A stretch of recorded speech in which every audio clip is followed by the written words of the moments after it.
Childhood ഡ്രാമാസിനെ കുറിച്ച് കുറേ പേര് സംസാരിക്കുന്നത് കേട്ടിട്ടുണ്ട് കേട്ടോ. അപ്പോൾ അതിനെക്കുറിച്ചിട്ട് എൻ്റെ ഒന്ന് രണ്ട് എക്സ്പീരിയൻസ് എനിക്ക് ഷെയർ ചെയ്യണമെന്ന് വേണ്ടിയിട്ട് തോന്നി. ഫസ്റ്റ് ഓഫ് ഓൾ, എന്തായിരിക്കും ചൈൽഡ്ഹുഡ് ട്രോമാസിൻ്റെ റീസൺ എന്ന് നമ്മൾ ആലോചിച്ചിട്ടുണ്ട്. In majority of the cases the exact reason for childhood traumas are toxic parenting.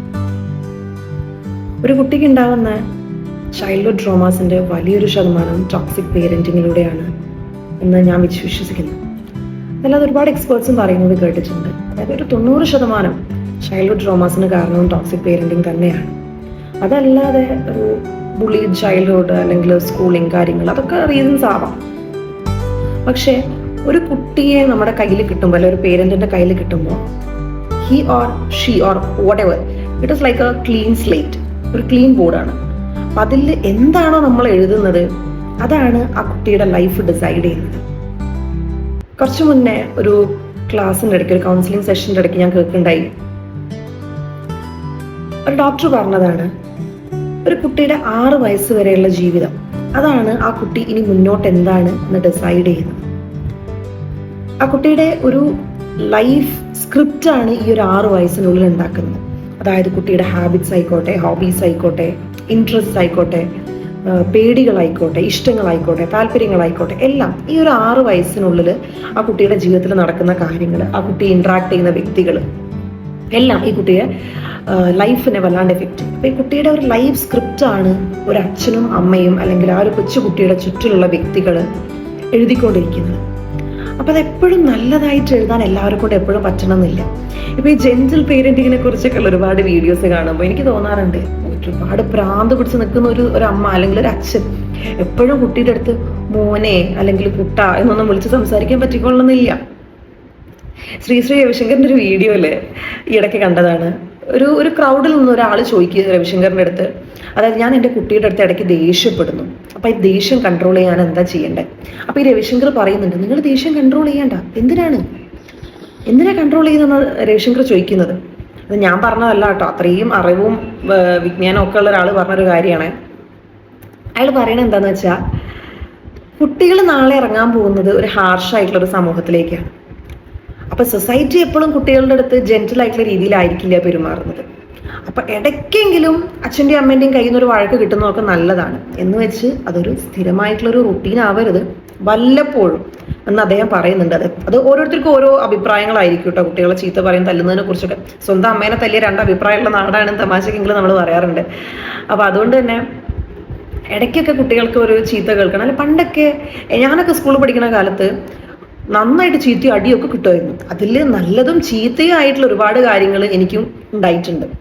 അതായത് കുറച്ചൊക്കെ നമ്മൾ ഒരു കാര്യത്തിനെ കുറിച്ച് ചിന്തിക്കാൻ പ്രാപ്തി ഉണ്ടാവും. ഇടയ്ക്കെങ്കിലും ഒരാൾ അതൊന്ന് തിരുത്തി തരുമ്പോൾ ചീത്ത പറയാൻ മാത്രമല്ല, പക്ഷേ ആ ചീത്ത പറഞ്ഞതിനുള്ള കാരണം കൂടി ആ കുട്ടിക്ക് നമ്മൾ പറഞ്ഞു കൊടുക്കണം. അല്ലാതെ എപ്പോഴും ഒരു കുട്ടീനെ ചീത്ത പറഞ്ഞിട്ടാണ് ആ കുട്ടി എപ്പോഴും കുട്ടികളുടെ മനസ്സിൽ എന്താ ചിന്തിക്കുക, അവർക്ക് എന്നെ ഇഷ്ടമല്ലാത്തത് കൊണ്ടായിരിക്കും. അതിപ്പോൾ ഒരു അച്ഛൻ പറഞ്ഞാലും അമ്മ പറഞ്ഞാലും ഒരു ടീച്ചർ പറഞ്ഞാലും കുട്ടികൾ അങ്ങനെ ചിന്തിക്കുള്ളൂ. കുട്ടികൾ അങ്ങനെയാണ്, അതുകൊണ്ടാണല്ലോ അവരെ കുട്ടികളെന്ന് പറയുന്നത്. ഇതിനെ കുറിച്ച് ആധികാരികമായിട്ട് സംസാരിക്കാൻ ഞാനൊരാളല്ല എങ്കിൽ കൂടെ, being A teacher, being A mother, having taught a lot of students and raising a baby, I am sharing the things that I feel is right. Okay, എത്രത്തോളം ആളുകൾക്ക് ഞാൻ പറയുന്ന കാര്യങ്ങൾ ശരിയാവണമെന്ന് തോന്നണമെന്നില്ല, അറിയില്ല. അപ്പോൾ ഈ കുട്ടികളുടെ ഉള്ളിൽ വരുന്ന ഓരോ മുറിവുകൾ, അതിന് വലിയൊരു ശതമാനം അച്ഛനും അമ്മയും തന്നെയാണ് കാരണം. അതായത് ഒരു കുട്ടിയുടെ ഇമോഷൻസിനെ വാലിഡേറ്റ് ചെയ്യാതിരിക്കുക. ഒരു കുട്ടി കരയുമ്പോൾ സമാധാനിപ്പിക്കുന്നതിന് പകരം നീ അവിടെ ഇരുന്ന് കരഞ്ഞോ, നിങ്ങളൊന്നും പറഞ്ഞിട്ടൊരു കാര്യമില്ല, നീ ഒന്നും നന്നാവാൻ പോകുന്നില്ല. ഞാൻ തന്നെ കേട്ടിട്ടുണ്ട് ഒരുപാട് പേരൻസ് പറയുന്നത്, നീ ഒന്ന് ഈ ഭൂമിയിൽ ഇല്ലാതിരിക്കുന്നതായിരുന്നു നല്ലത്.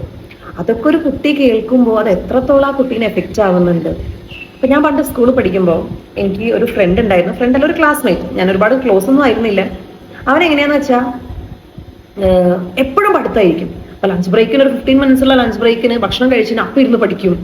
അല്ലെങ്കിൽ PT പീരീഡിന് എല്ലാവരും പോകുമ്പോൾ അവന് ബുക്കും കൊണ്ടിട്ടാ പോയിരുന്നു പഠിക്കാൻ വേണ്ടിയിട്ട്. ക്ലാസ്സിൽ എപ്പോഴും ഫസ്റ്റ് ആട്ടോ, അല്ലാണ്ട് മോശക്കാരനായ കുട്ടിയൊന്നും അല്ല, എപ്പോഴും ക്ലാസ്സിൽ ഫസ്റ്റ് ആയിട്ടുള്ള ഒരു കുട്ടി. പിന്നെന്ന് വെച്ചാൽ ഈ ക്ലാസ്സിൽ ഈ ടീച്ചേഴ്സ് നമ്മളോട് ബുക്ക് ഡിസ്ട്രിബ്യൂട്ട് ചെയ്യാനൊക്കെ പറയില്ലേ, കറക്ഷൻസ് ഒക്കെ കഴിഞ്ഞിട്ട്. അങ്ങനെ ഇവന്റെ ബുക്ക് കൊടുക്കുമ്പോൾ എപ്പോഴും ഒരു വർഷം തുടങ്ങുമ്പോൾ എങ്ങനെയാണോ അവന്റെ ബുക്ക് കവർ ചെയ്ത് നെയിം സ്ലിപ്പ് ഒട്ടിച്ച് വീട്ടിൽ നിന്ന് വിട്ടത് അതേപോലെ ഉണ്ടാവും വർഷം അവസാനിക്കുമ്പോഴും. അപ്പം ഈ കുട്ടി പറയുന്നൊരു കാരണം ഇതാണ്, എൻ്റെ അച്ഛനെ എനിക്ക് പേടിയാണ്, അപ്പൊ ബുക്കിൽ നെയിം സ്ലിപ്പ് ഒന്ന് കീറിപ്പോയാലോ, അല്ലെങ്കിൽ ബുക്കിന്റെ ഈ ബ്രൗൺ പേപ്പറിന്റെ കവർ ഒന്ന് ചുളിഞ്ഞു പോയാലോ, അല്ലെങ്കിൽ പരീക്ഷയ്ക്ക് രണ്ടാമനായി വന്നാലോ വീട്ടിൽ നിന്ന് എനിക്ക് നല്ല അടി കിട്ടും. അപ്പൊ ആ അച്ഛൻ ആഗ്രഹിക്കുന്ന പോലെ ഇല്ലാത്തൊരു പെർഫെക്ഷന് വേണ്ടി കഷ്ടപ്പെട്ടുകൊണ്ടിരിക്കുകയാണ് ഈ ഒരു കുട്ടി from a very young age. Not for him but for his father. Even not for his father, ഫാദറിനോടുള്ള ഒരു ഭയം കൊണ്ട്, in fear of his father, അച്ഛനോടുള്ള ആ ഒരു പേടി കൊണ്ടാണ് ആ കുട്ടി അങ്ങനെ ചെയ്യുന്നത്. അപ്പൊ എനിക്ക് അന്നത് ചിന്തിക്കാനും മനസ്സിലാക്കാനുള്ള വിവരം ഉണ്ടായിരുന്നില്ലെങ്കിലും ഇപ്പോൾ ഞാനത് മനസ്സിലാക്കുന്നു. കുറച്ചു കാലം മുന്നേ ഞാൻ കോഴിക്കോട് ഒരു സ്കൂളിൽ വർക്ക് ചെയ്തിട്ടുണ്ടായിരുന്നു. അന്ന് ഫസ്റ്റ് സ്റ്റാൻഡേർഡിൽ പഠിക്കുന്ന ഒരു കുട്ടീനെ വളരെ മോശപ്പെട്ട അവസ്ഥയിൽ ഞാൻ കാണാൻ ഇടയുണ്ടായി. 6 വയസ്സുള്ള ഒരു കുട്ടിയാണ്. ഒരു ദിവസം സ്കൂളിലേക്ക് വരും, ഭയങ്കര ഷാബി ആയിട്ട് ആ കുട്ടി ഡെയിലി ഡ്രസ്സ് ചെയ്തിട്ട് വരിക.